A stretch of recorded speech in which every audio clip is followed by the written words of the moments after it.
Hi everyone, my name is Colton Wiggs, and this is my review of The Legend of Zelda: Ocarina of Time. The Legend of Zelda: Ocarina of Time is an action-adventure game developed and published by Nintendo for the Nintendo 64.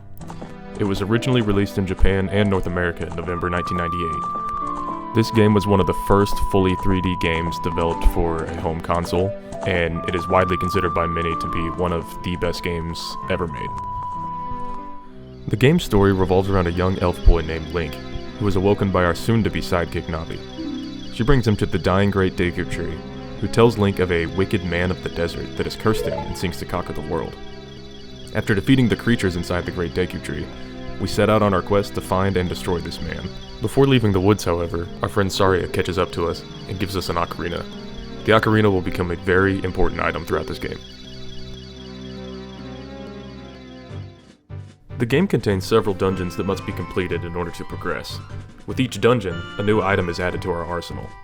As a child, these items are the slingshot from the Great Deku Tree, bombs from Dodongo's Cavern, and the boomerang found in Jabu Jabu's belly.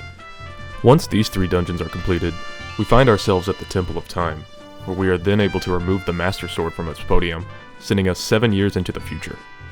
As an adult, we can no longer use special weapons we gained as a kid. However, there are plenty more to gain as we progress through the adult dungeons. These weapons include the Fairy Bow in the Forest Temple, the Megaton Hammer in the Fire Temple, the Hookshot in the Water Temple, the Hover Boots in the Shadow Temple, and the Mirror Shield in the Spirit Temple. The mechanic of having to switch between child and adult Link to access certain locations and use specific items makes for a unique and interesting gameplay experience. The combat throughout the game relies heavily on what is known as Z-targeting. With the N64 controller being used to control a 3D avatar, developers had to find a way to allow the player to face enemies and strike at them accurately, and the solution they settled on was such. When the player presses the Z button on the controller, Link's character model would then lock onto the enemy and always face them, so any attacks would land accurately. This method paved the way for modern first-person shooter control, in which a press of a button will allow the user to aim down their sights, and thus making their shots more accurate.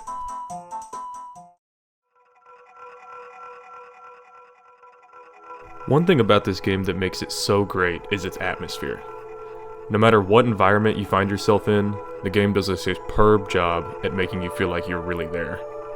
Whether you find yourself deep in an underground, lava-filled temple, lost in a haunted, overgrown forest dungeon, or fighting off the spirits of dead soldiers on a cursed boat, the game really makes you feel immersed in each environment. I find myself playing modern games that lack variety in their worlds, with everything having the same colors and enemies, and each area of this game has a unique feel and atmosphere, which keeps the player wondering what will come next. While the gameplay is quite linear as we progress through the story, the environments keep things interesting and make the experience avoid becoming stale.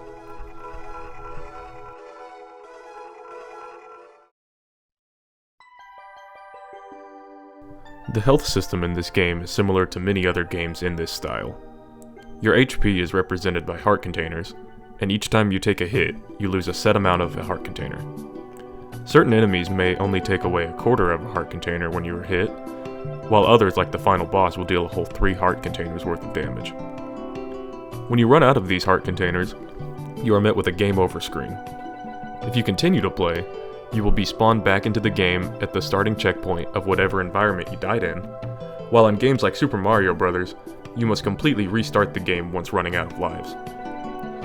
I find that the game allowing you to resume play at a set checkpoint is a much more fun mechanic, and with this being a story-driven game, I would not enjoy having to review all the information I have already learned if I had to restart from the beginning after death.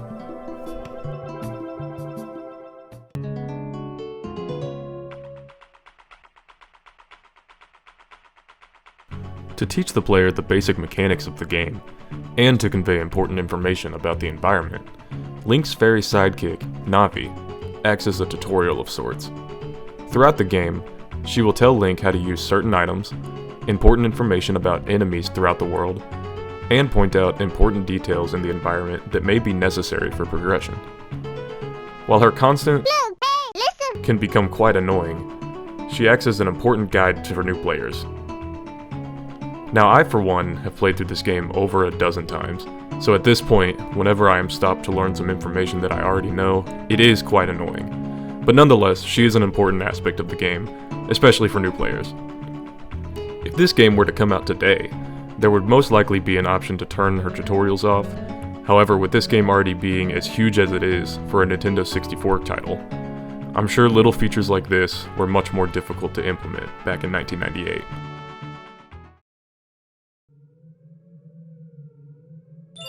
Now I for one believe that a game's soundtrack adds so much to a gaming experience.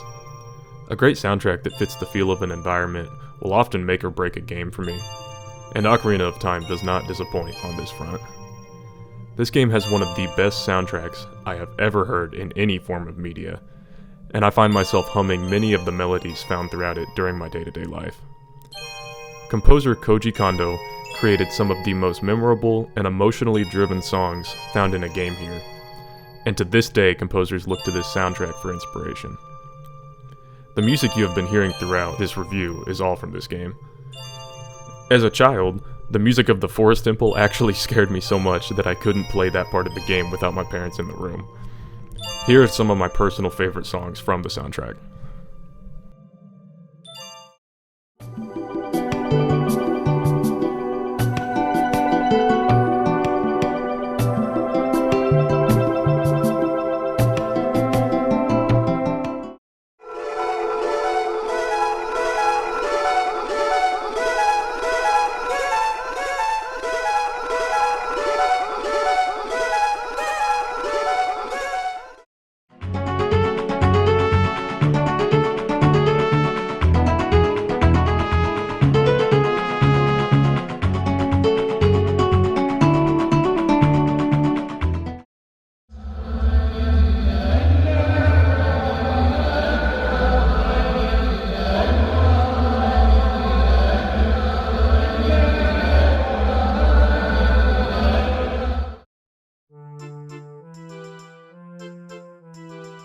If I had to come up with one complaint for this game, the only thing that possibly comes to mind is the amount of waiting found throughout.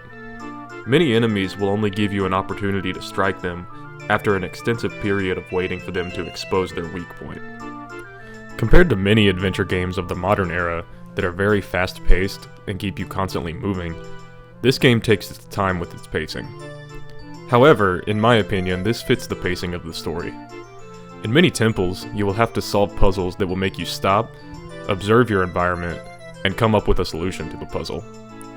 While I can forgive the waiting of enemies, I will never, ever forgive this.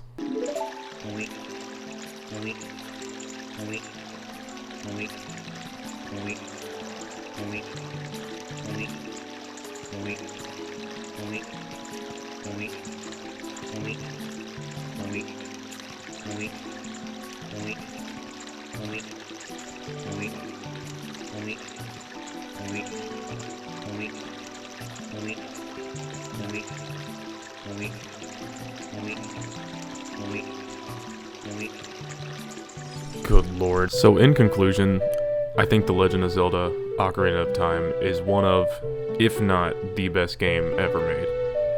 I might be biased, as it was my first video game that I ever played. However, I am not alone in my opinion, and as I play more and more new games, I find myself coming back to this game all the time. It doesn't matter that I know every secret the game has to offer. The atmosphere, the music, and just raw feel of this game makes me feel like I am wrapped in a warm blanket, sitting next to a fire on a snowy winter night. Have I played this game all the way through 20 plus times? Yeah. Will I play it 20 plus more times? Absolutely. I will never get tired of the experience this game has to offer, and if you have not had the pleasure of experiencing it for yourself, I highly, highly recommend you do so. This game is a perfect 10 out of 10. Thank you all for watching this review. My name is Colton Wiggs, and I love this game so much.